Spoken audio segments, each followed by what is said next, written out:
Now, in terms of where things stand today, I'll try to not get too much into the legal weeds. You are right that I feel very confident that we'll see a decision from the courts in this year. In fact, I think I would guess it'll be in weeks, not months. There's some decisions that happened last week that you may have read about, that the judge ruled against the SEC's effort to redact certain information about a very kind of infamous speech that the then director of corporate finance, a guy named Bill Hinman, gave, talking about why ETH, in his view, was not a security. And the court just ruled last week that the notes and emails associated with that are going to be made public and should be public around June 13th. So I think that's a huge win for transparency. But what really calls out is there hasn't been clarity. And despite calls and demands from leaders across the crypto industry, we haven't seen that yet. But as I said, Ripple decided to lean in and fight this fight, both for Ripple, but for the whole industry. We've spent a lot of money defending it. And I think what we've called out is really that the government in the United States and the SEC particularly is putting politics ahead of smart policy. And because of that, you're seeing entrepreneurs go overseas. You're seeing companies like Ripple. Most of our hiring is non-US now. Most of our customers, as I mentioned, are non-US. And so, in weeks, not months. Hey, everybody. It's Eddie from Tokyo. This is your cryptocurrency update from Japan. And that was the Ripple CEO, Brad Garlinghouse, with the Siam Commercial Bank accelerator called 10X. That was in conjunction with Bloomberg. The Siam Commercial Bank, which is called SCB in Thailand, was the first to test RippleNet in that country with SBI Japan back in 2017. I want to give a shout out to @XRP Newt for putting those clips up on Twitter. That was very good. Thank you.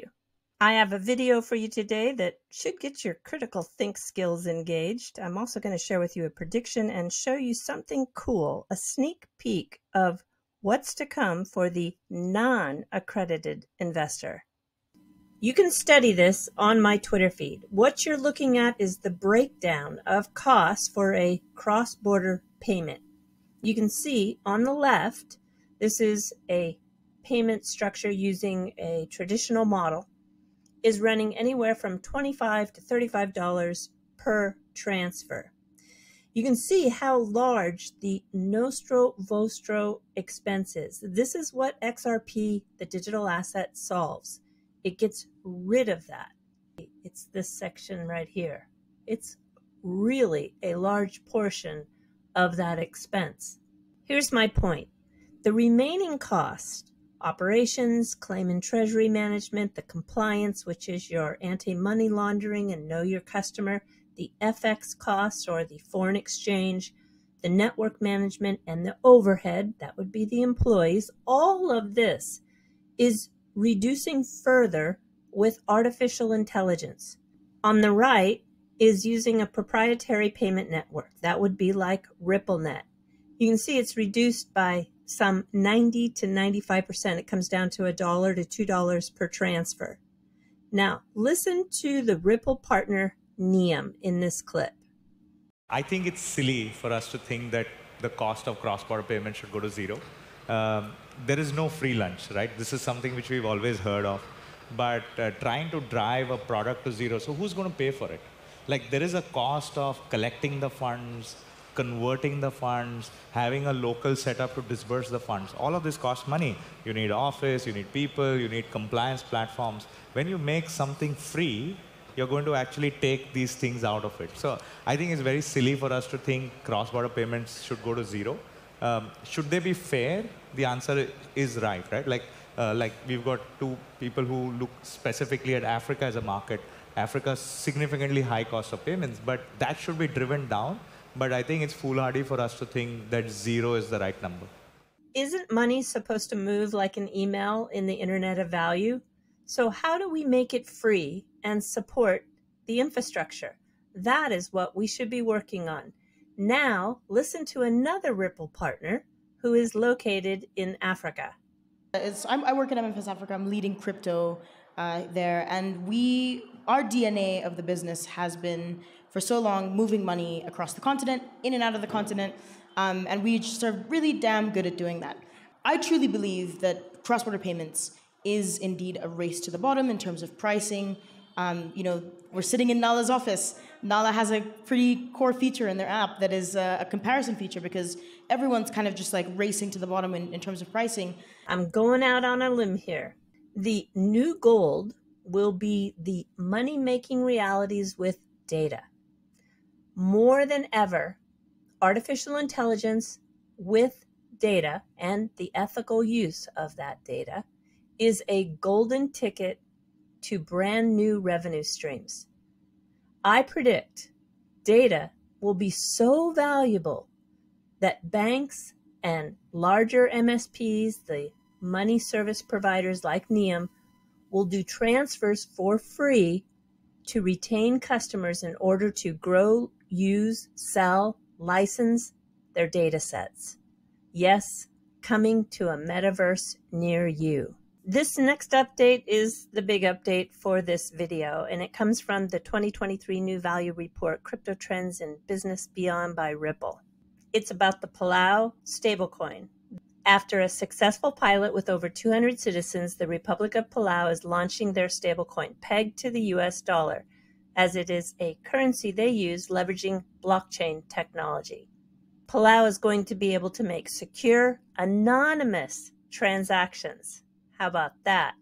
Palauans will be able to purchase goods from participating local shops or conduct local transactions and make mobile payments using the country's stablecoin. They're using the private version of the XRP ledger, the first major blockchain to be carbon neutral, using its native digital asset XRP, which was purpose-built for payments and doesn't require mining. And it provides that fast, low-cost, sustainable solution that's better for businesses, consumers, and the environment. There's 3 takeaways for me. The stablecoin, as you can see, is now live. They are able to make anonymous transactions, and it uses the digital asset XRP. And to take this video out, I have a sneak peek at what is coming for the non-accredited investor. All right, everybody, do take care. Sayonara for now. Bye-bye. And I've got a special guest with me today. This is Jesse, and Jesse Hines is in the community, has been in the community for a very long time. He is one of the attorneys that gives great contrarian insight and also is able to really be an asset when it comes to the community, leaning on a mind that has some value when it comes to the legalities of the United States, because he practices in the US. You've got something going on. The reason why we are together is because you have launched something that is very unique and has a tremendous amount of opportunity to give other people an opportunity. And I really would love to give you a chance to explain to everybody what it is you're doing. Sure. Yeah. Thank you. And thanks for the introduction. The contrarian, funny, but a lot of people feel that way. Yeah. So I'm starting and just launched a startup. It's called Seed Starter. It's technically called a funding portal, but what it really is an equity crowdfunding platform, which is really just a way that small businesses, whether they're startups, whether they've raised money before, just as long as they're not public and they haven't IPO'd, can raise money in a different way. You know, the traditional way in which a company might raise money would be a VC, a venture capitalist, you know, whether you know somebody or, you know, you're connected in some sort of way. And you raise money through the accredited investor, you know, the rich individuals who then have a good amount of say in your product, your platform, your company. Whereas an equity crowdfunding platform is meant to allow you to raise money from the world, you know, the community as a whole, the regular people, the unaccredited investor. And the point of this is really to make sure that everybody has the same opportunity that are provided to the 1%, whether it's just the regular individual who wants to get into an early startup, the potential to get into a unicorn before they're public and all the money is made, or you're a company who just says, hey, I don't want to just raise with those VCs. I don't want to have, these rich 1% have control of my company. I'd rather go to the people, kind of like the idea behind blockchain, and have them fund my project.